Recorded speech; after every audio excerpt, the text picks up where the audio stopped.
Bienvenue au complexe PSG Academy Deportivo Nyom Koufran. Très bien tiré, mais heureusement la vigilance du gardien de MSA a fait la différence pour sortir ce ballon à corner. Nous sommes en premier mi-temps.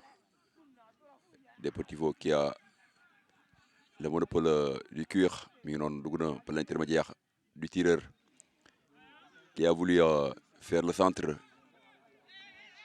mais qui n'aboutit pas. MSA à la relance.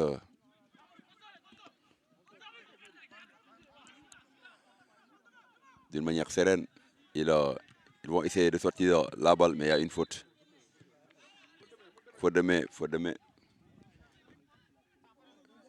Il y a une faute de main de l'attaquant de Mbour Sport Academy. Et de rappeler qu'il s'agit de la 12e journée de ce tournoi Futur Issar League. Nous sommes à la 12e journée de jeu. Nous sommes bien à la 12e journée de jeu. Et le classement pour les deux équipes. Le Deportivo qui se place à la 7e place avec 17 points. 21 points. Et MSA qui est classé 9e à seulement 13 points. Il y a une différence de 4 points qui départage les deux équipes. Un tournoi dans la zone Mbour-Thiès. La première place occupée par Djambar. Il y a une faute. Il y a Risk Academy à la 2e place. Il y a United Academy. Il y a Gelawar à la 4e place. Il y a Kermajor 5e place. Amitié 6e place. Deportivo 7e place. Il y a Armor. Et puis il y a Deportivo, l'adversaire de MSA. Aujourd'hui, mais non.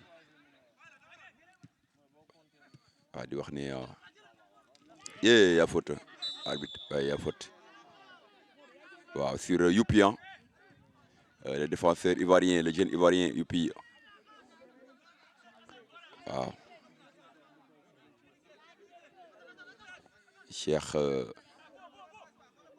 le numéro 4 de MSA, le milieu de terrain, le régulateur de cette équipe qui va essayer de jouer latéralement par l'intermédiaire de son axe gauche qui lui donne encore la balle.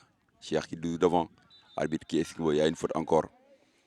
De plus en plus, on voit cette équipe de MSA essayer d'avancer pour créer en fait l'occasion de marquer.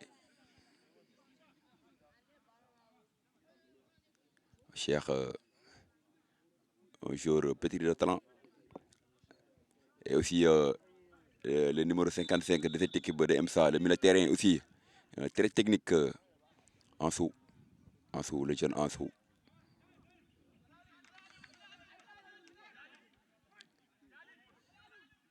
Un vrai dépositaire du jeu de cette équipe de MSA. Cheikh qui lève les deux mains, certainement pour trouver ou bien pour duper la défense de Deportivo. C'est lui. Mais très bonne combinaison centre. Ouais, pourtant, c'est une combinaison qui a réussi. Le latéral gauche, le numéro 74, qui a réussi à faire le centre, Cheikh, encore, lui. Qui donne à Ansou. Ansou, certainement, qui va faire le jeu. Lui, qui donne à Cheikh. Encore non. Une de Cheikh, qui va retourner derrière pour trouver sa défense. Ça joue très bien. Oh, le changement de jeu. Il n'y a pas position d'Orjo qui a contré le ballon. Qu'est-ce qu'il va faire? Il va centrer. Non. Encore. MSA.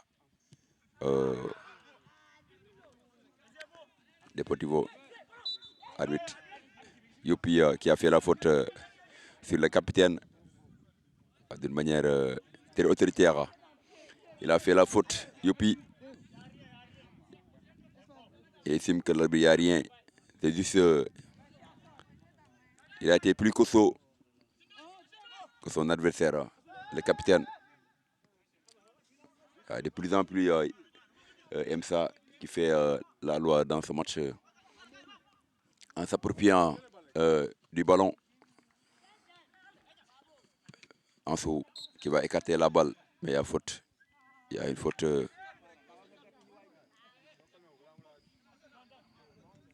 L'arbitre qui demande aux joueurs de se calmer. Youpi, Youpi. Ouais. Il y a 2 temps, il a touché la balle en 2 temps. C'est pourquoi l'arbitre va encore siffler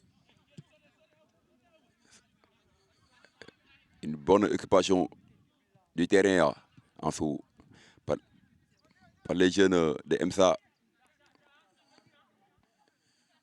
Et non, ça joue bien. Ça repart de derrière. Ça combine très bien. Ouais. Youpi. Il donne à Ansou qui préfère jouer derrière. Ça combine très bien. Mbodi Sport Academy, créé depuis 2019.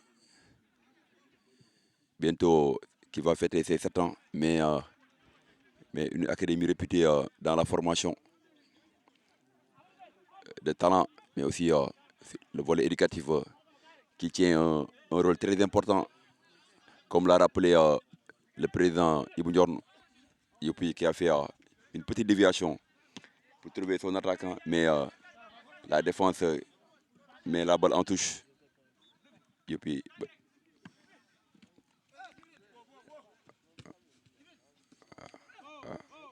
Arbitre. Le bon retour de Ansou. Mais il y avait d'abord une faute. Hein. Ouais. Très bien arbitré, très bien vu par l'arbitre. Wow, ça ne me surprend pas que ce joueur soit à terre. Parce que depuis qu'il a reçu un tacle provenant de Youpi, il se tord de douleur, le capitaine. Ouais, mais non.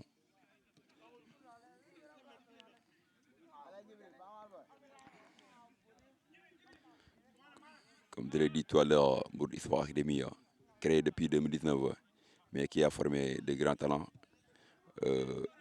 L'autre jour, on a vu des autres partis du côté de Génération Foot. Parce que, ça repart encore une fois, lui de feu. Et quel tacle du défenseur de Deportivo. Le tacle autoritaire. Mais bon, les cher.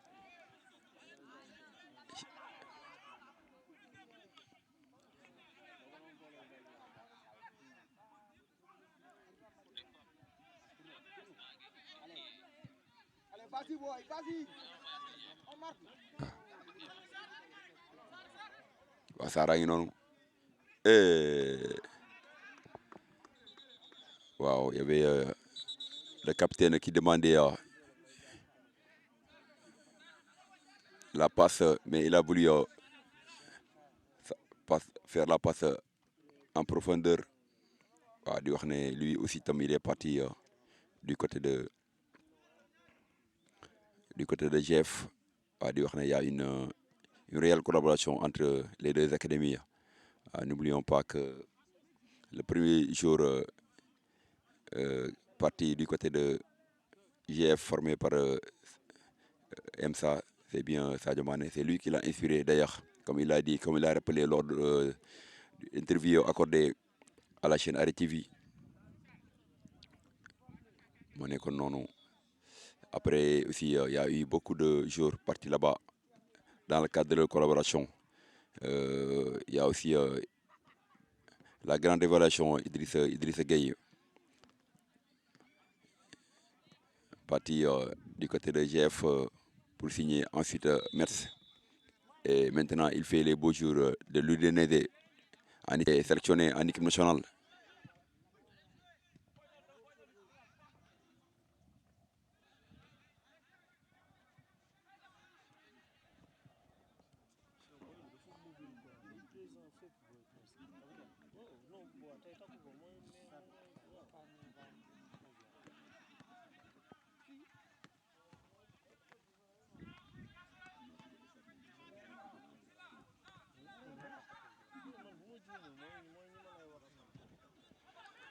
ñu ngi noonu Sara lu muy def qui a glissé avant de tirer la balle.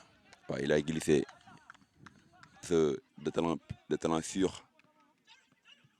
Mais non, comme Ansu, très simple, très sobre dans ses prises de balle. Ñu ngi football du côté gauche aussi, un côté très solide de Sara. Waaw. Dépossédé de la balle, Cheikh. Un vrai régulateur du milieu de terrain. Quel tir déclenché par le latéral gauche de cette équipe d'Emsa. Mais il va revenir sur la faute. Non, non. Qui laisse jouer Ansu. Qui préfère jouer à Youpi. Mais la passe n'est pas bonne.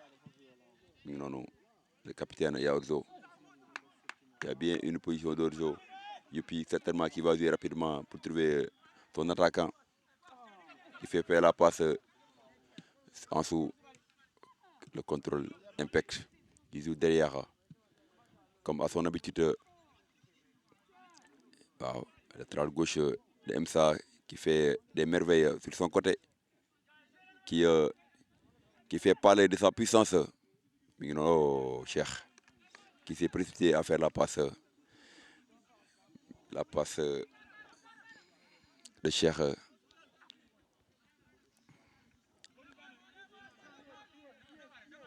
Deportivo ñooy dem noonu. Mais bloqué par Youpi. Derrière, on joue derrière pour mieux aspirer, faire venir cette équipe de Deportivo. Le contrôle. Mais applaudi par les dirigeants. Qui applaudit les défenseurs sur ce contrôle manqué. Au profit de Deportivo, ñu ngi dem noonu de l'avant. Ñu ngi dem benn ñaar centre. Mais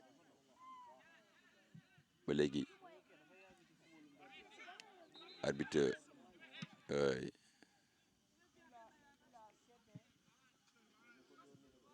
toujours 0 but partout entre les deux formations pour cette 12e journée du championnat Futur Issar League. Les deux équipes qui ont des fortunes diverses dans ce championnat, dans ce tournoi de jeunes. Deportivo classé 7e avec 17 points. Emsa 9e avec 13 points. Il reste encore beaucoup de journées à jouer. Bien sûr, Mbour Sport Academy peut rattraper ce retard.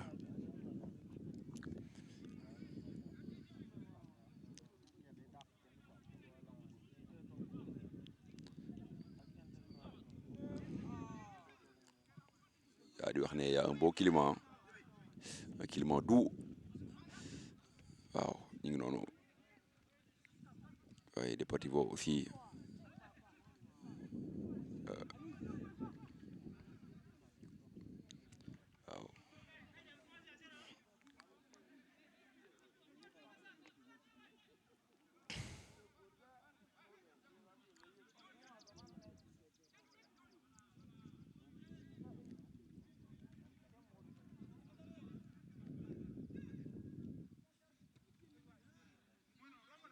Et puis, la bonne sortie du gardien qui prend pas de risque. Ouais, qui prend pas de risque, qui a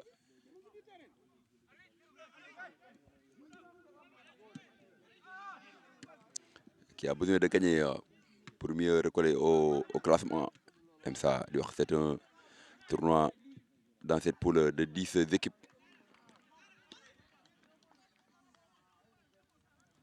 Et c'est très important en fait de gagner aujourd'hui parce que les deux équipes sortent toutes les deux sur 2 victoires d'affilée. Donc ils sont dans une logique de victoire. Oh, et puis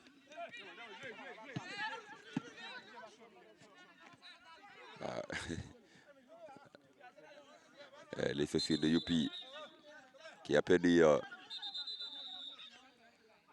C'est sur gauche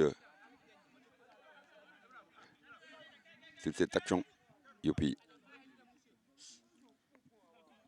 Ouais, très actif qui peut jouer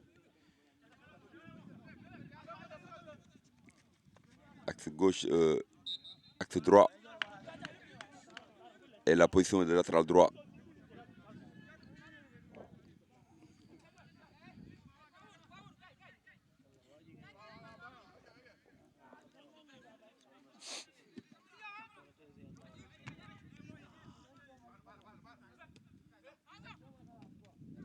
Ça se bat.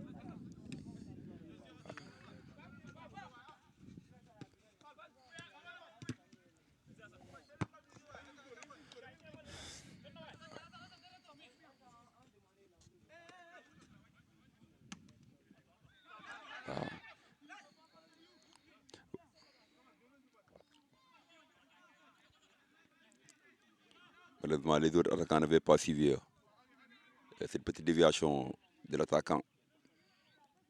Deportivo Nigdem en retrait qui va solliciter le terrain, mais Belégui, ils ont la possession.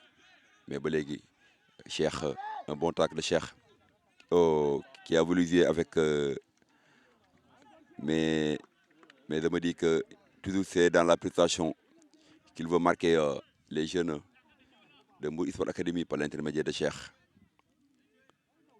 C'est la deuxième fois qu'il rate. Ça passe en sous. Un bon contrôle de quelle classe d'Anso. Mais qui rate sa passe. Mais quel contrôle et quelle intelligence dans le jeu de ce milieu de terrain qui est en train de gagner beaucoup de points en sous dans cette académie qui est devenue une pièce incontournable au milieu de terrain. Nous Modou, arbitre qui il n'y a pas faute. Récupéré de nouveau par Msa Youpi qui va jouer derrière certainement.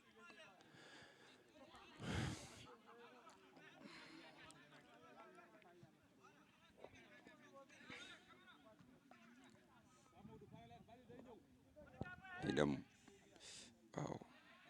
Ça joue très bien, surtout ce côté gauche qui est devenu une arme. Pas Modou. Et l'arbitre avait signalé depuis longtemps une position d'Orzo. Mais je ne suis pas totalement sûr, l'arbitre, sur cette position d'Orzo, l'attaquant qui avait failli de faire la différence sur une dribble.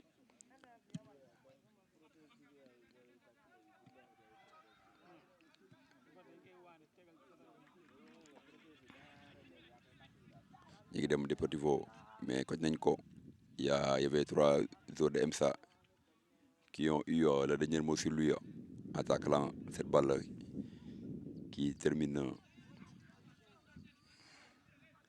en touche.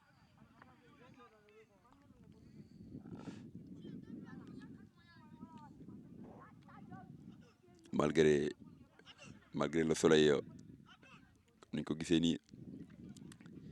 y a un climat parfait ici au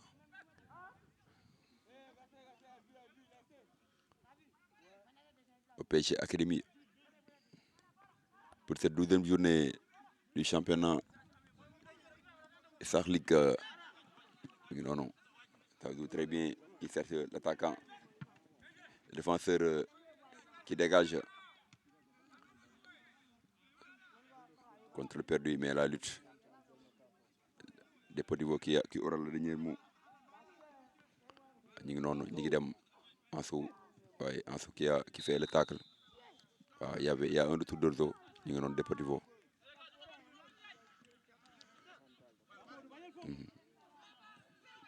Récupéré Bolégui. Pas Modou qui donne à Sarah, 1 contre 1, Numiref,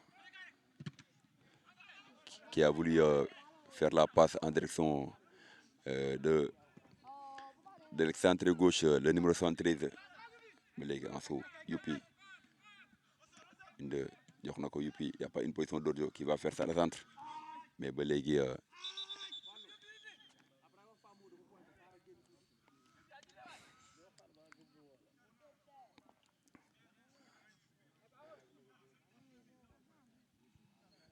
il y aura certainement un changement de position entre Papa Modou, le numéro 99, et Sarah. Sarah qui devra regagner l'académie Génération Foot dans le cadre de collaboration, parce que la plupart du temps, les meilleurs joueurs qui sortent de Mbour Sport Academy rejoignent directement la précieuse académie Génération Foot.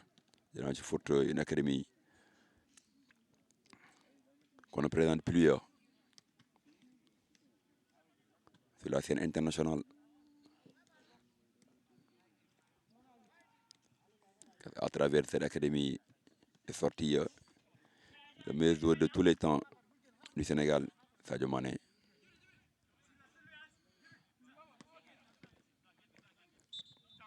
Non pas Modou, qui va essayer de faire une petite rotation à direction de Ansu d'une manière sobre.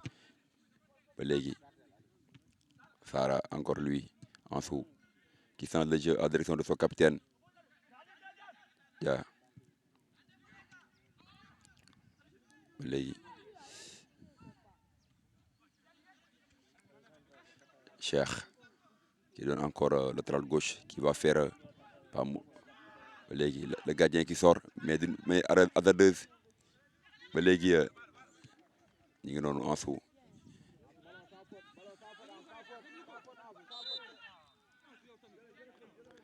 Pourtant,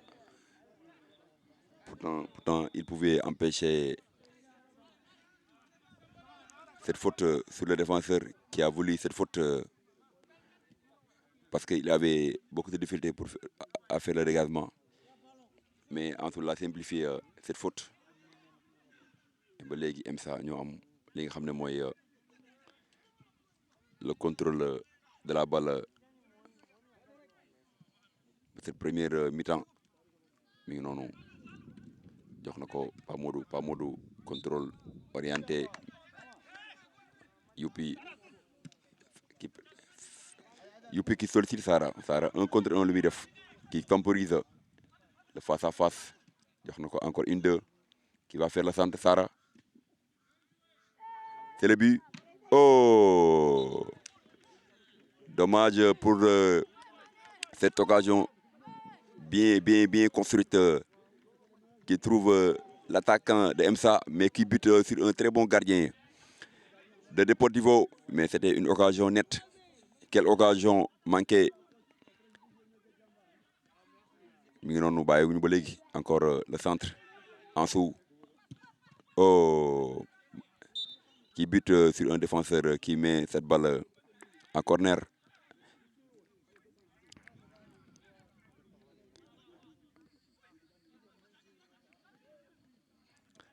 De plus en plus, comme je l'ai rappelé tout à l'heure, encore lui qui bute encore, mais chaque fois il est masqué par un défenseur pour trouver le cadre et marquer ce premier but, le vêtu du score.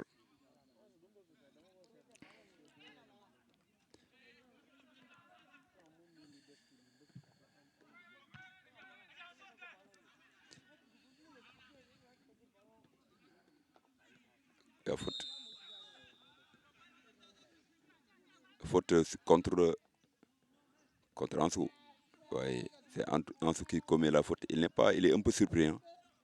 Même nous aussi de l'addition de l'arbitre de siffler pas en sa faveur. Parce que c'est bien lui qui a été stoppé dans son élan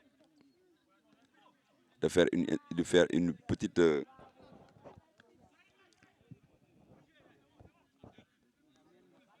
Deportivo dégagement Deportivo qui essaie en fait de reprendre le ballon mais Pa Modou qui sollicite ba léegi waaye waaw di wax ne Youpi le capitaine qui va essayer d'introduire au milieu dugg na mais le bon retour du défenseur central Demsa d'un tacle autoritaire qui met cette balle en corner. Le capitaine avait déjà fait la différence mi ngi noonu ba léegi Youpi qui donne à Pa Modou qui va essayer de jouer à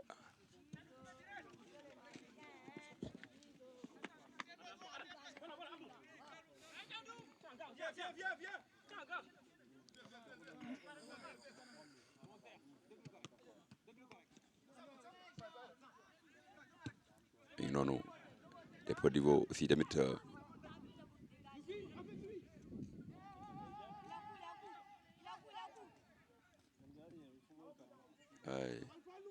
quelle technique du gardien. Un bon contrôle, il attrape cette balle et qui fait un dégagement avec sa patte gauche.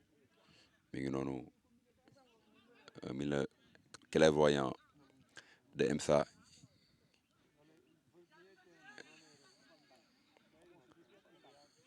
Sara mi ngi noonu 1 contre 1 waaw dafay dem arbitre qui estime qu'il n'y a pas une faute sur lui.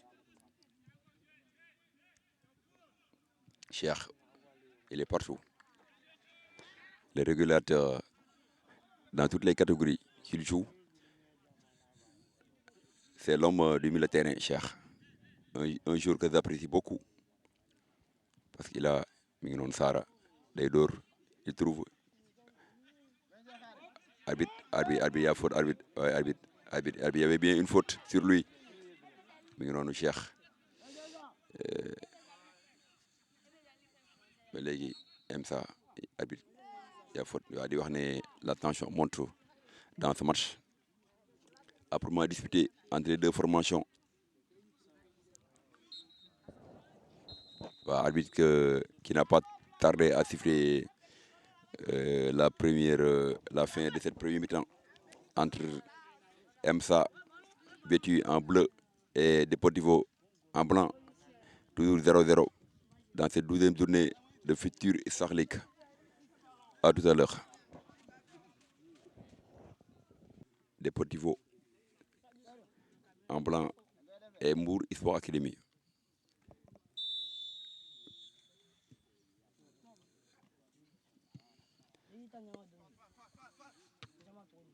mi ngi noonu encore Aliou qui donne à son capitaine way Cheikh ki ba léegi waa di wax ne mi ngi dem la deuxième mi-temps qui repart avec de la plus belle des manières.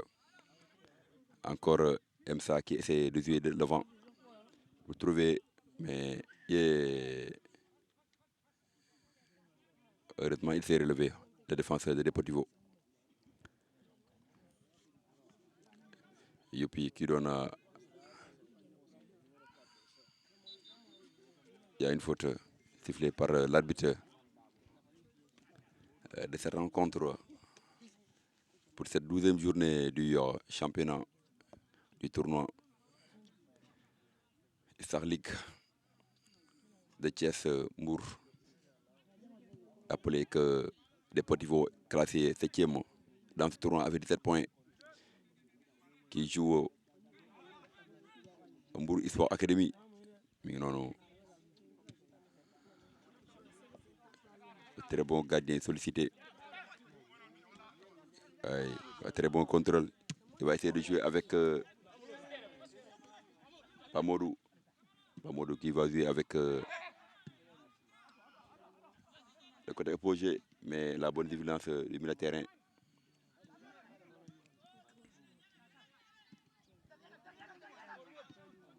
mi ngi noonu Cheikh qui va prolonger pour son défenseur mais très court pour récupérer cette balle.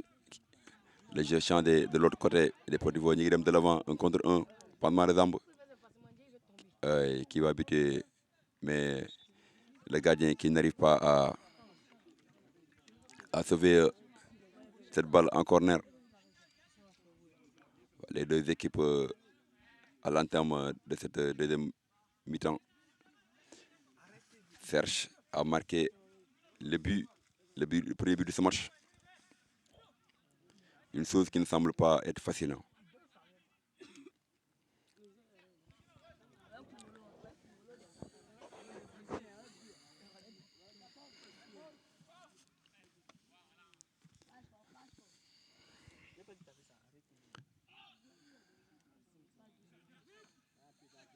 Et de rappeler bien sûr que vous êtes sur la chaîne RTV, la chaîne sportive du département de Mbour. Sarah dépossédé.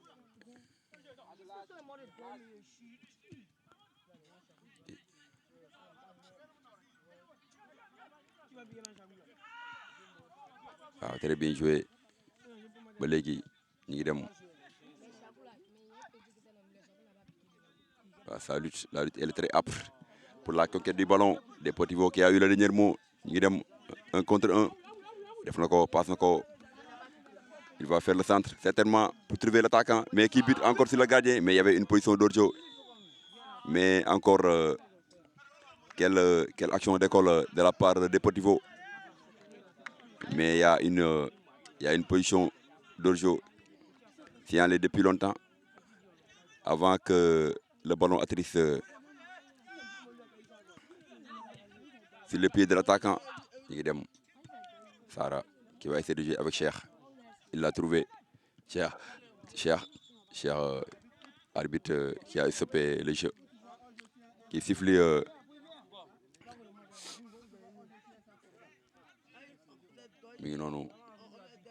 changement complètement de jeu en direction de l'excentré qui préfère replier sur Youpi qui a voulu essayer mais en dessous à la lutte qui a eu le dernier mot mais la passe en direction de l'attaquant n'a pas été bonne qui est monté d'un cran pour la conquête du ballon en dessous. Un match très important pour les deux formations qui veulent arbitre qui estime qu'il n'y a pas une faute. Mais le joueur est toujours à terre. Ça repart du côté de Deportivo. Un changement de jeu. Mais le défenseur des Bleus a eu le dernier mot. Le capitaine, arbitre qui ne tardera pas à siffler. L'arrêt du jeu pour permettre aux joueurs de recevoir des soins. Une petite intervention.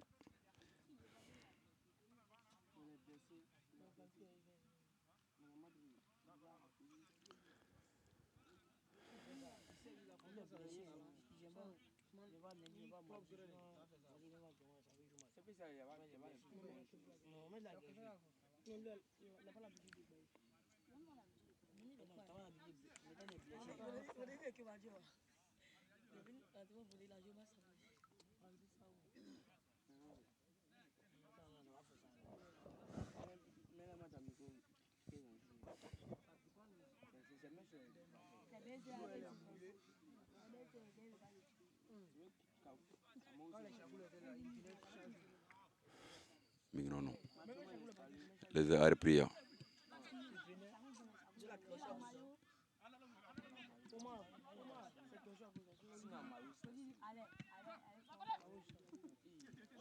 Deportivo, ça joue très bien.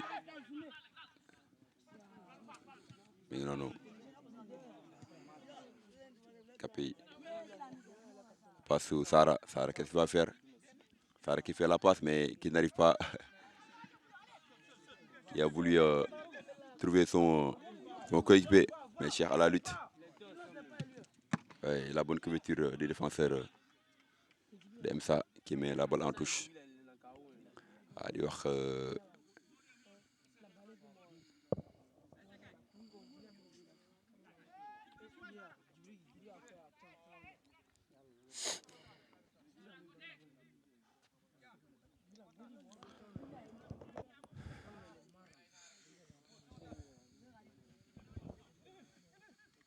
Soleil est revenu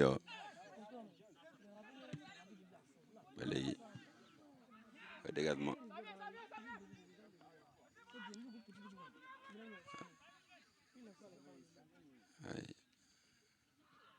Ouais, dans toutes les catégories,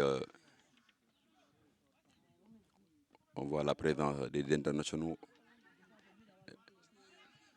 de nationalités diverses du côté de Deportivo et aussi du côté de EMSA.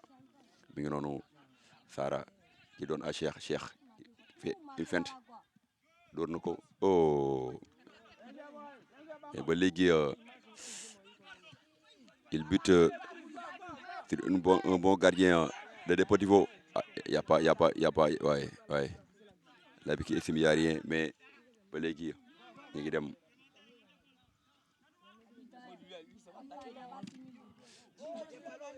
Ouais. Ah, y a bien une faute sur Sara, hein. Mais l'arbitre avait senti la nécessité de laisser l'occasion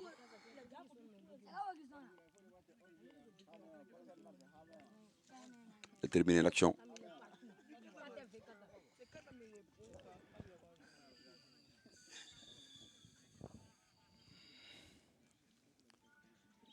Des deux côtés, il y a 2 joueurs à terre.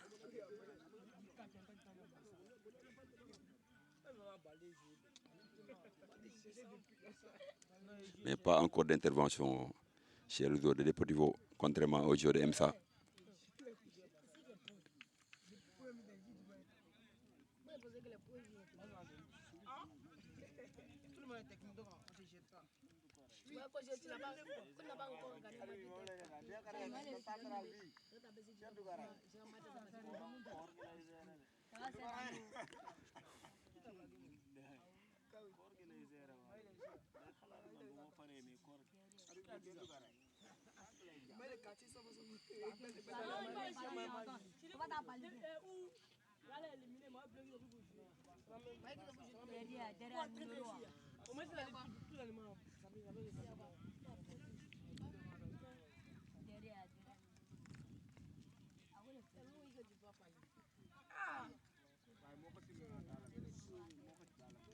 On voit là-bas du côté de Deportivo l'entraîneur des gardiens, Mass Ndiaye,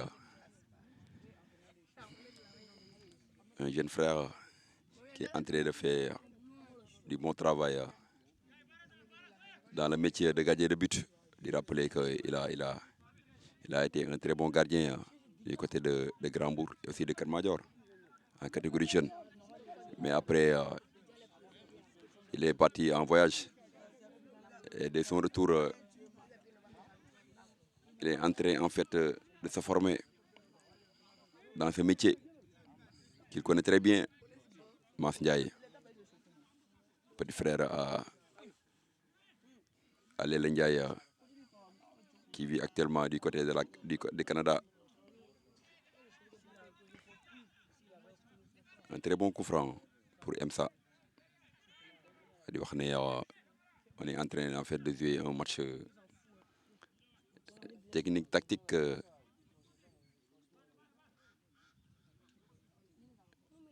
On note de la part des équipes un réel envie de gagner ce match. Mais non.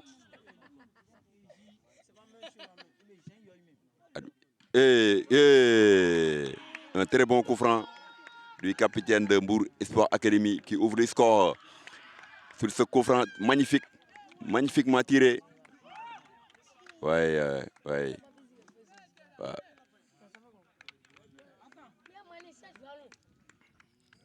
Quel magnifique coup franc.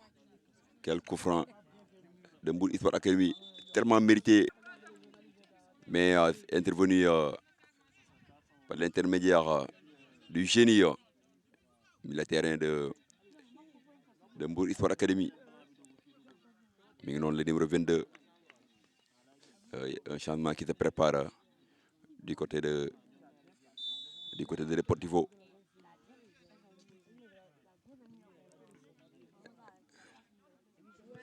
Le jeu continue, reprend Deportivo Maintenant,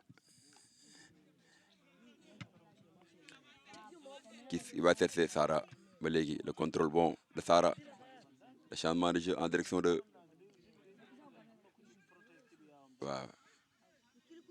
Balegi, Ansou qui joue derrière pour Cheikh qui va entendre le jeu pour l'intermédiaire de son capitaine. Ça joue très bien du côté MSA. Cheikh qui demande encore la balle, am na ko jox na ko da koy jox day champ de jeu bi Cheikh Youpi, l'Ivoirien de cette équipe de Mbour Sport Academy.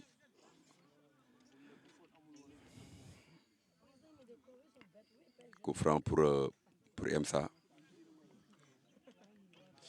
Il y a 4 points qui séparent les deux formations.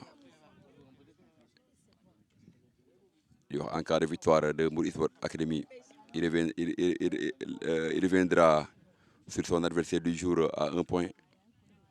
Quelque chose qui n'est pas mal. Mais qui peut chipper la 8e place aussi. Signe de monter petit à petit dans ce championnat de 10 équipes. MSA classé 9e avec 13 points. En cas de victoire, va grimper de nouveau.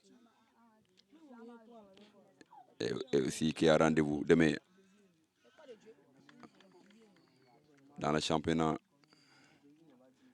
de PG Academy.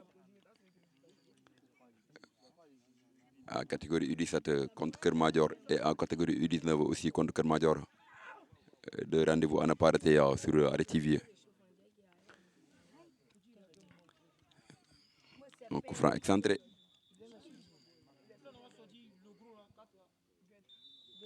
Cheikh qui va essayer de trouver une tête. Pas très bien tiré Cheikh. Mais le capitaine RC.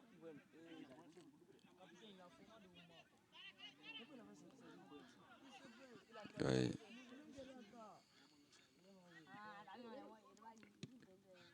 Légui, ça gêne. Djali.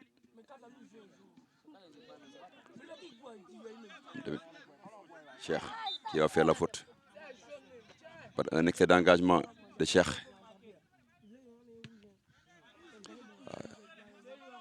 On dirait que Mbour Sport Academy ne se contente pas en fait en dessous pour la récupération du ballon qui donne à Djali, qui change le jeu complètement en direction de Sara, qui cherche son numéro 9, mais la sortie du gardien de Deportivo de la tête qui éloigne le ballon. Deportivo qui essaie en fait d'aller de l'avant, mais le bon regroupement en milieu de terrain Deportivo, mais quelle passe encore, ça tire. Et quel raté.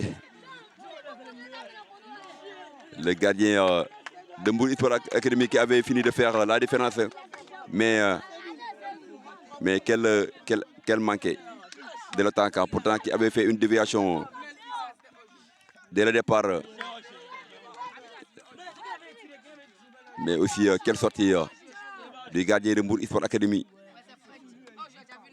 qui a été très présent en premier mi-temps, qui a fait parler en fait de son jeu de pied, mais sur cette trait, on note la grande classe du jeune gardien qui va essayer de faire la passe en direction de Sara, mais de posséder la balle par le défenseur de Deportivo. Wow. Il y a une différence de taille entre Sara, les attaquants de MSA et la défense de Deportivo. Deportivo, il y a une faute. Ouais, il y a une faute stoppée par le capitaine et buteur tout à l'heure. Mais non, l'arbitre qui rit et qui ne sort pas de carton pour bien gérer la rencontre.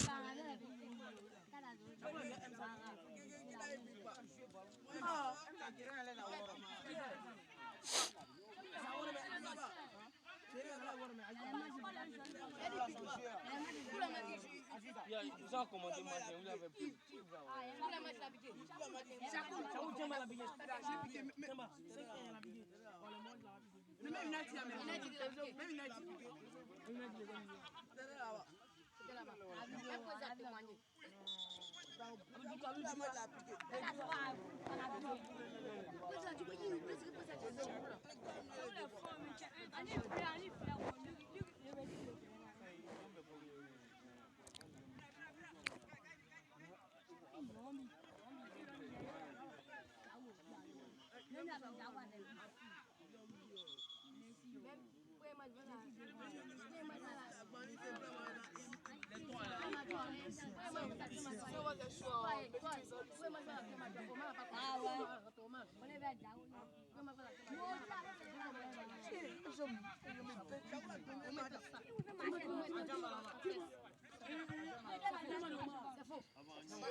Ansou Dialé qui va essayer d'user ouais, mais ba léegi Deportivo qui accule actuellement autogol mais heureusement transversal bi la laal mais léegi ça se bouscule waa di wax ne et ça se précise parce que il y a une réelle volonté de Deportivo d'égaliser. Encore un poteau sur la transversale des cases de Mbour Sport Academy. waa di wax ne il doit faire attention et mieux sécuriser ce match en marquant parce que du côté de la défense de Deportivo, il y a actuellement beaucoup de failles. Ouais.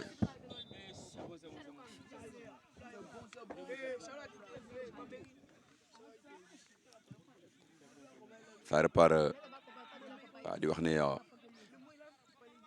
waa di wax ne Sara waa di wax ne y a une différence de taille entre la défense de Deportivo et les attaquants à l'image de Sara, mais ils doivent jouer doivent éviter les longues passes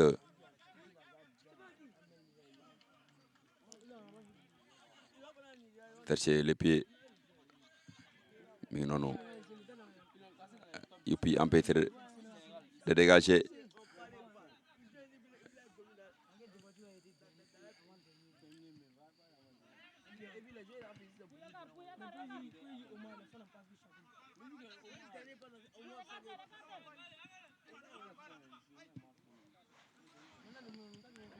Et non, Deportivo, ça joue très bien. Mais ba léegi la défense veille. Ba léegi MSA qui a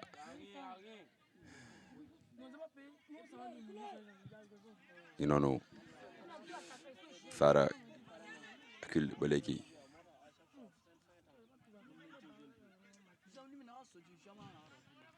waaye match baa ngi neex actuellement nii mi ngi neex actuellement parce que la réaction du Deportivo est manifeste et se concrétise par des actions mais ba léegi il y a pas un but mi ngi noonu waaw Sara mi ngi noonu mais ba léegi MSA moo am ba léegi centré na ko en direction de kii waaw qui est-ce qu'il y a rien le bon tacle du rigoureux défenseur de Deportivo ñu ngi jéem a dem ci kanam jox na ko l'attaquant mais ba léegi le bon retour de Cheikh mais ba léegi Deportivo a le monopole du ballon sans donner le jeu mais heureusement il y a une faute qui sera sanctionnée sûrement. Youpi a fait la faute mais une faute très tactique parce que cette occasion était une réelle opportunité pour égaliser.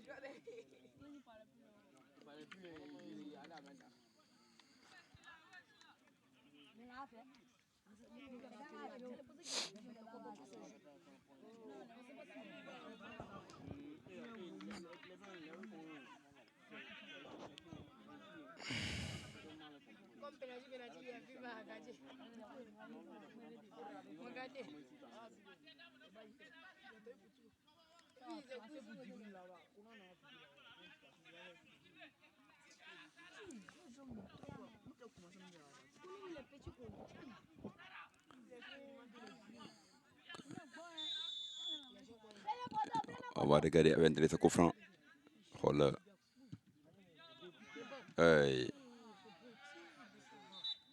Sortie, corner.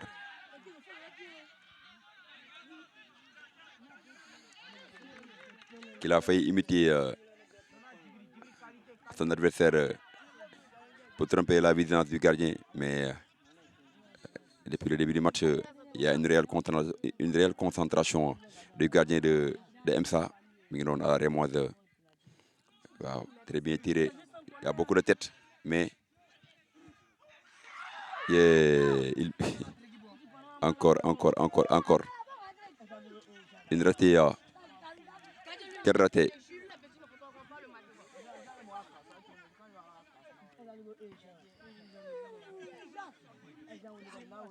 Comment il a pu rater cette occasion?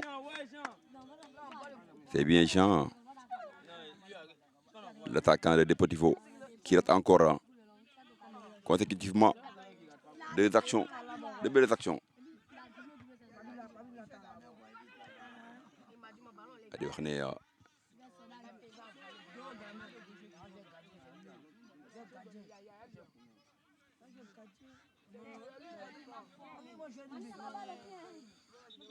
Cheikh au sol de milieu de terrain de Mbour Sport Academy.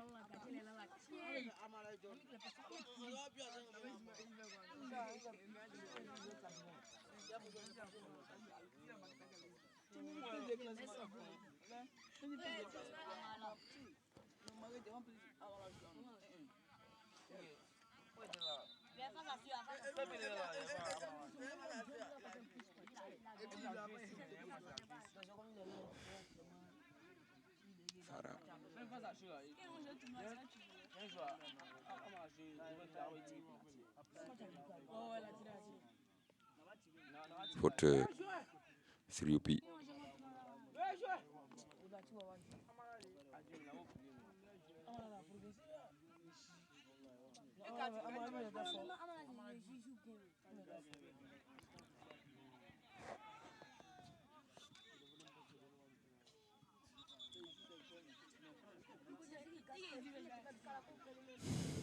Oui, Cheikh, qui gagne du temps, l'arbitre l'a compris. Il est sanctionné.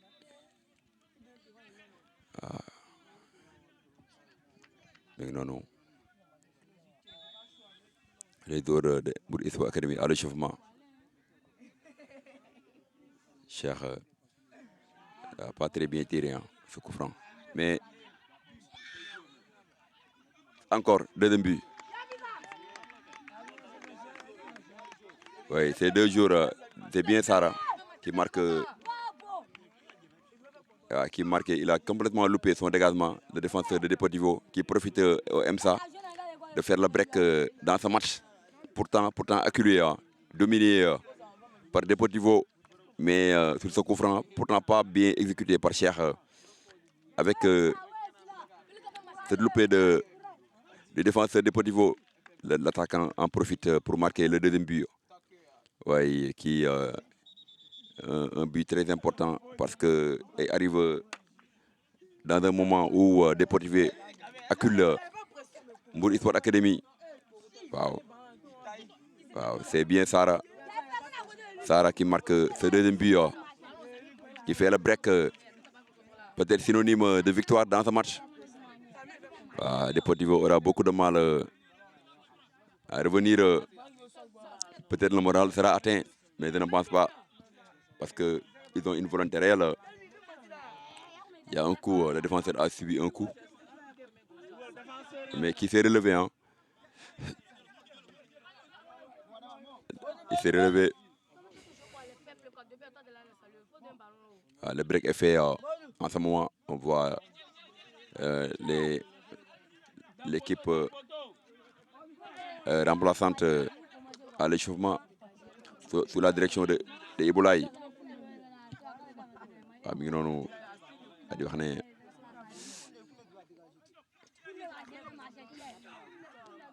day dóor ba léegi la bonne concentration de la défense de MSA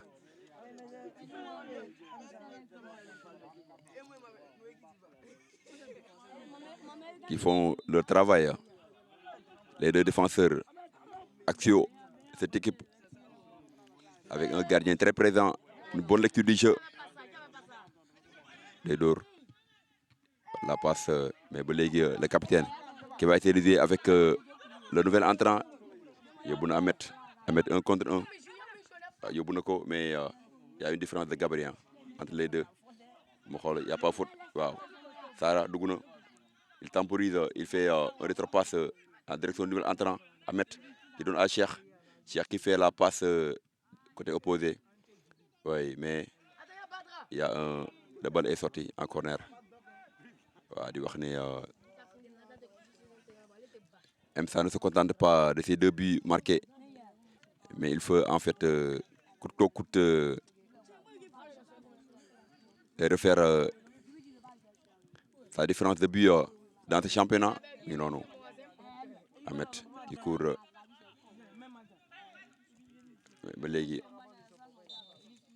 Ouais. Faute de l'attaquant. Le soleil c'est complètement pris le dessus sur ce qu'il m'a dit tout à l'heure. Maintenant, la chaleur commence à faire place dans cette magnifique pelouse de Salé Academy. Calme.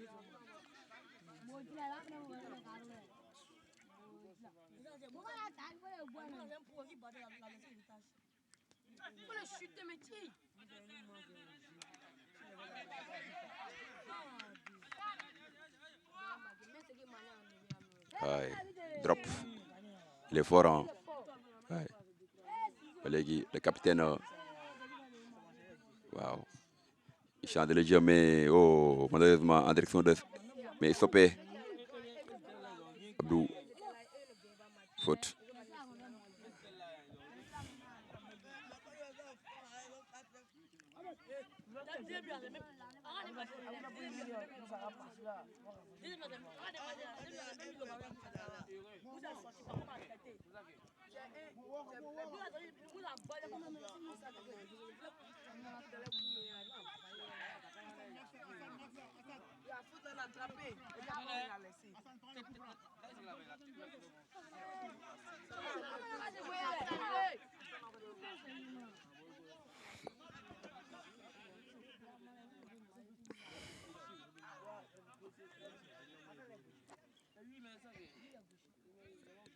Et de rappeler encore la double confrontation entre Mbourissor Academy et Keur Madior FC. Demain, Mr Caroline Faye en catégorie U17 et catégorie U19 dans le cadre du tournoi PG Academy.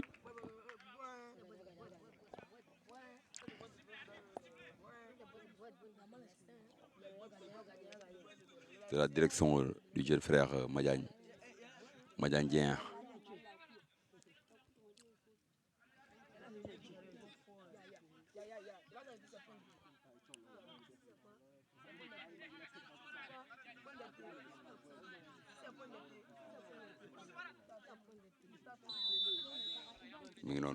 Un coup franc très bien placé, hein? Très bien placé, pas loin.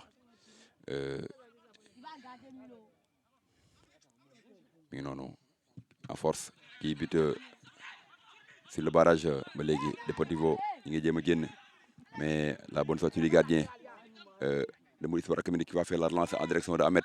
Oui. Qui stoppe, oui, coup franc et à faute. Il y a bien faute. Hein. Il y a une différence de gabarit, mais la faute elle est réelle sur le petit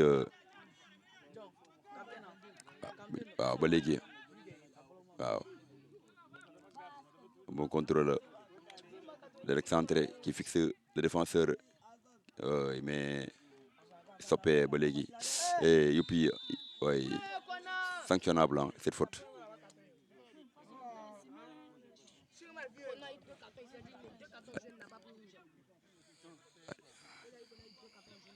Beaucoup de fautes.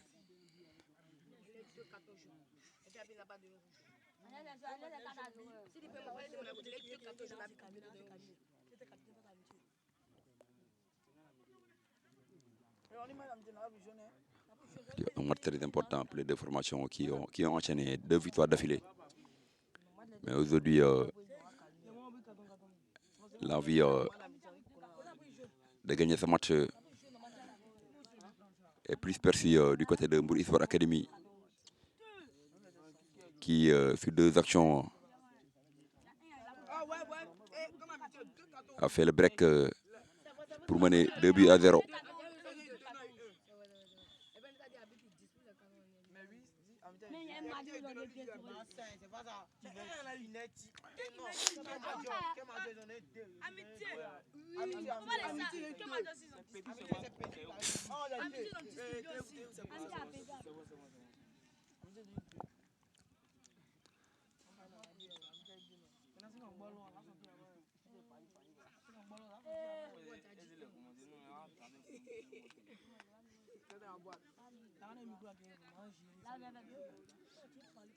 Encore balle arrêtée. Avec 3 tireurs dans cette équipe. Mais certainement, c'est Diali qui va tirer ce coup franc un peu loin. Hein. Très loin des buts du gardien. Va-t-il tenter sa chance? Mais non, mais pas très puissant pour inquiéter le gardien de Deportivo qui va faire la relance pour son latéral droit, qui est de l'intérieur sans le jeu, vers l'autre latéral. Il s'agit du gaucher qui a fait une faute de la main. Faute de main sanctionnable devant la vigilance de l'arbitre.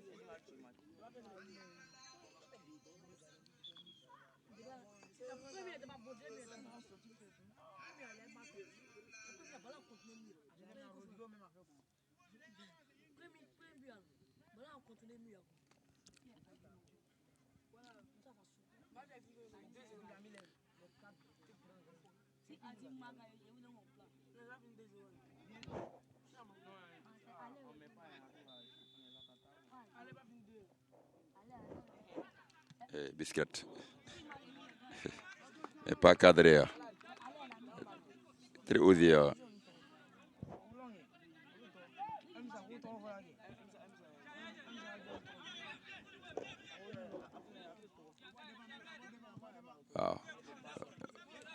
Deportivo qui n'a pas encore baissé les armes. La lutte, Cheikh, oh, Cheikh, encore, Cheikh Tidiane. Wow. Même ça, nous avons de la plus belle manière, mais Belégui, Diali qui va donner son gardien, qui temporise Belégui, Sarah, qui donne à Cheikh. Wow, des dougs tibir, normalement. Il n'y a pas une position de jeu. C'est bien à mettre de nouvel entrant.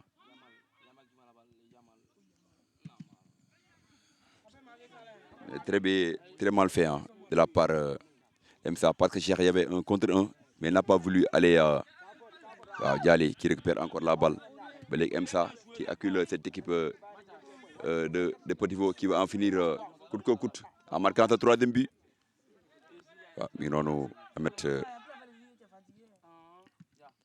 Qui a voulu donner la balle à son capitaine, mais Belégui. Il y a faute. L'arbitre va revenir sur la faute.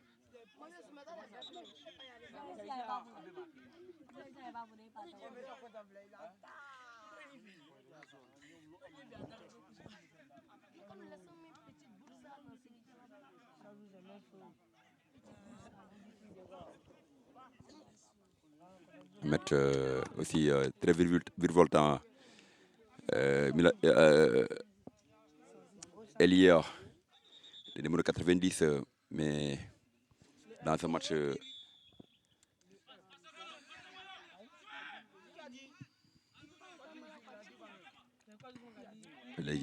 Cheikh, qui donne à son capitaine, qui oriente le jeu en direction d'Ahmed, mais la passe n'a pas été bonne. Le capitaine qui fait la profondeur en direction de... Encore. Une attaque aux abonnés absents. Les attaquants de Deportivo qui refusent de marquer dans ce match, malgré les belles offrandes qu'ils ont reçues jusqu'alors. Mais non. Ahmed, qui a eu le dernier mot, malgré sa taille, Sarah à la lutte, mais le capitaine a eu le dernier mot. Wow. Ouais.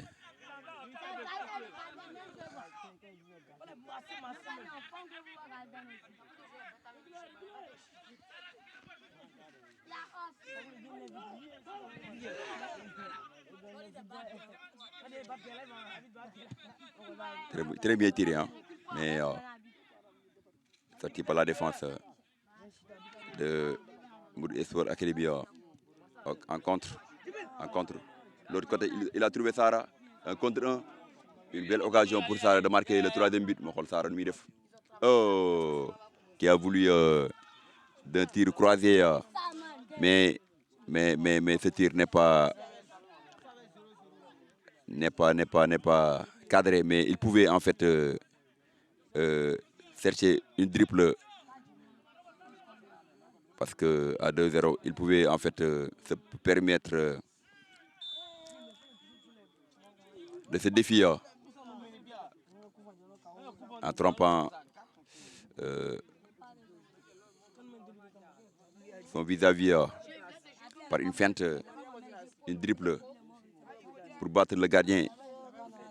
Ce troisième but allait définitivement sceller l'avenir de ce match et tuer le suspense. Pourquoi pas?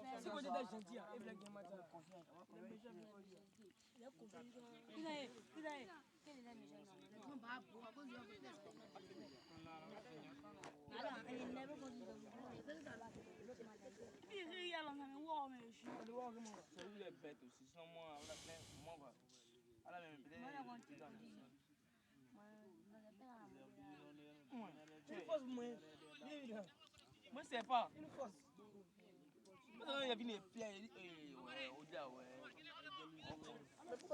Moi, elle me dit. Diali est le capitaine de l'équipe, mais un très beau coup franc pour le gaucher.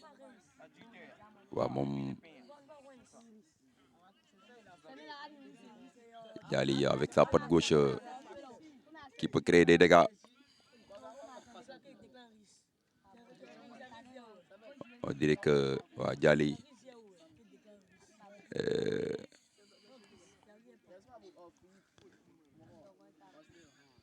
double changement du côté de Emsa. Sarah qui sort l'attaquant qui a marqué le deuxième but dans ce match sorti. Diali qui va essayer en fait il tire mais Belégui pas trop puissant comme on l'imaginait.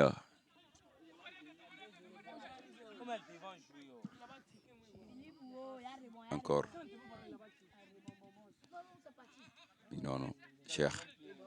Si, un vrai régulateur du militaire, très fort, qui donne au capitaine une derby. Qui donne à Ahmed, il n'y a pas une position d'Orzo. Ahmed, d'une feinte. Encore. Orzo. Oh. Mais l'action a été très belle, très bien construite. Mais Deportivo qui pousse pour marquer. Non. Il va centrer sûrement. Il temporise, mais le bon retour de Diallo a fait la différence dans ce match. Mais Ahmed encore à la remoise.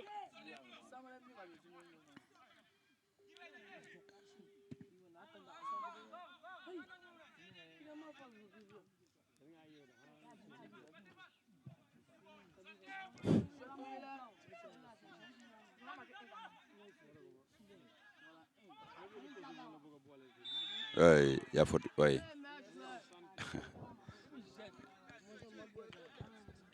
Il a attrapé son maillot devant l'arbitre qui siffle ce coup franc. Encore pour Deportivo. Avec les grandes tailles là. Et beaucoup de coups francs qu'ils ont obtenus dans ce match. Ils n'arrivent pas en fait à faire la différence. Les attaquants de Deportivo ont beaucoup pêché dans ce match.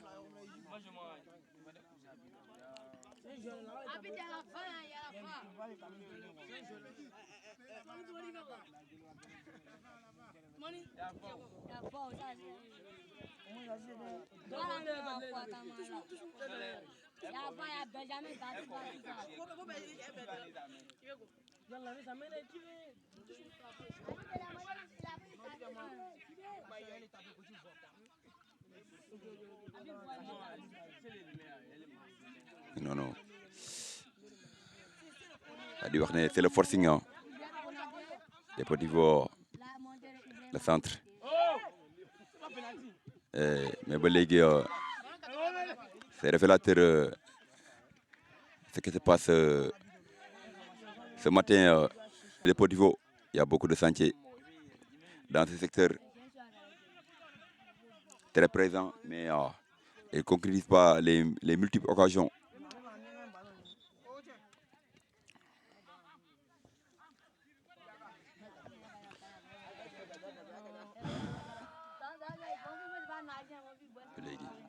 Changement totalement de du trio de l'attaque de MSA, mais malgré ça, Ahmed, encore lui, Ahmed. Oh, il y avait une bonne infiltration de Cheikh, mais il a voulu marquer la lutte encore du côté de MSA avec le poumon de cette équipe, Cheikh, au four et au moulin. Il a beaucoup de cœur, c'est Cheikh.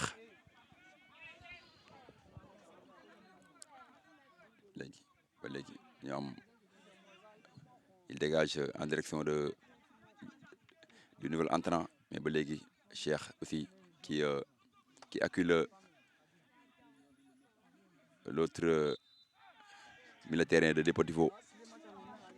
MSA qui bénéficie encore de cette faute.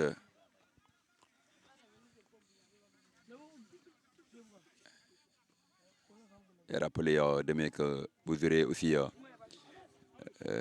peut-être cette même équipe contre KM Kermadior Football Club, aussi une autre académie qui est en train en fait de faire parler de lui sur le plan national et international à l'image de beaucoup de jours.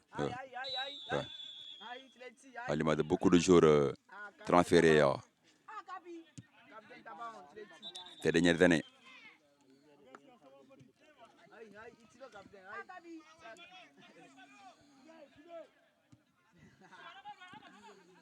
Mais non, c'est Mbour qui gagne.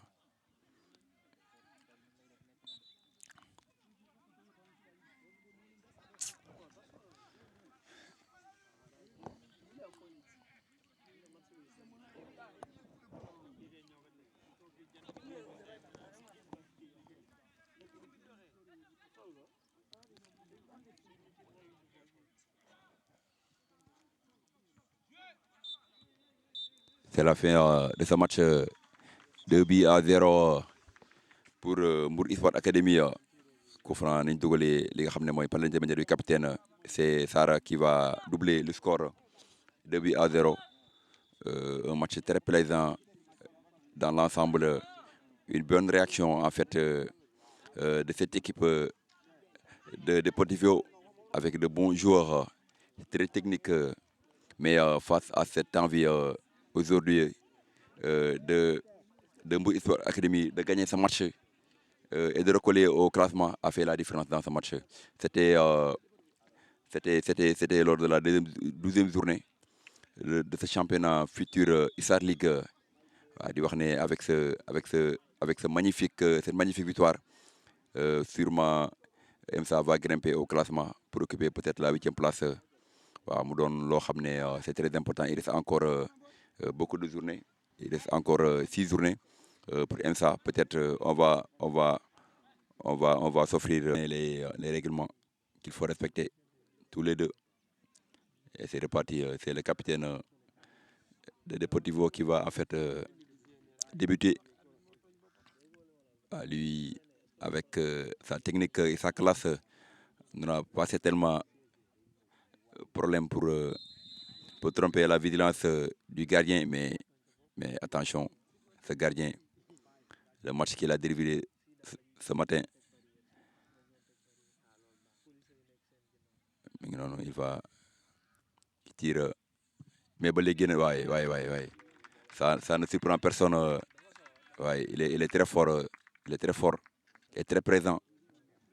Malgré sa taille, qui lance des pics à l'autre gardien. Mais Diali, le latéral gauche aussi, auteur en fait d'un match très correct. Lui, le latéral gauche de cette équipe de Mbour Sport Academy, qui va certainement marquer pour être devant. Tout le regard de Modou Diop. Non, c'est le but. Ouais.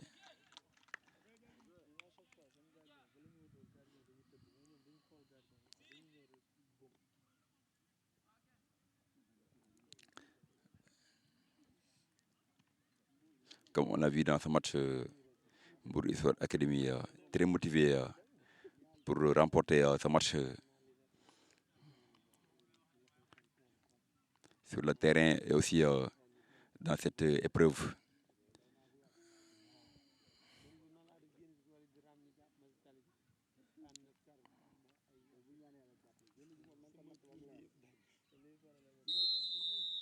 Encore le gardien qui fait son jeu favori pour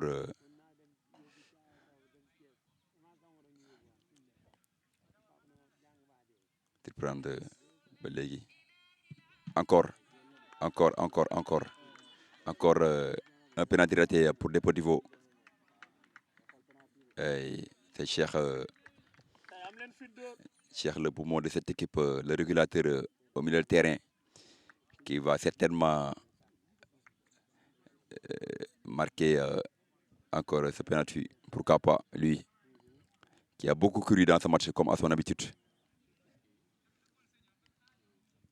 Parfois, il n'a même pas l'âge de 19 ans, 16 ans, 17 ans, mais il est à chaque fois rappelé dans presque toutes les catégories supérieures et inférieures, vu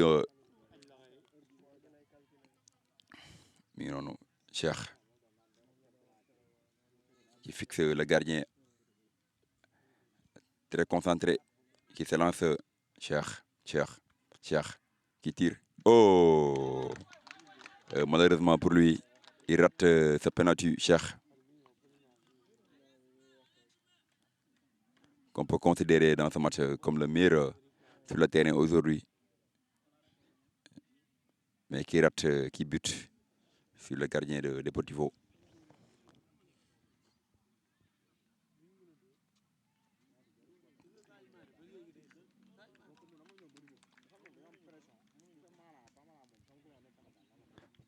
Quelque chose qui n'est pas facile. Le penalty, c'est pourquoi c'est très important pour cette académie-là à la fin de chaque match. On tire les pénaltys pour permettre aux jeunes de se familiariser avec cet exercice pas très facile hein mi ngi noonu encore raté encore raté mais c'est Emsa parce que d'habitude on tire seulement trois pénaltys mais c'est Emsa qui a eu le dernier mot qui a gagné ce match sur le terrain et aussi dans cet exercice de tir au but. Félicitations. C'était en direct au stade PSG Academy pour cette deuxième journée du tournoi Futur Issa League. C'est Mbour Sport Academy qui gagne 2 buts à 0 sur le terrain et aussi au tir au but 3 buts à 1.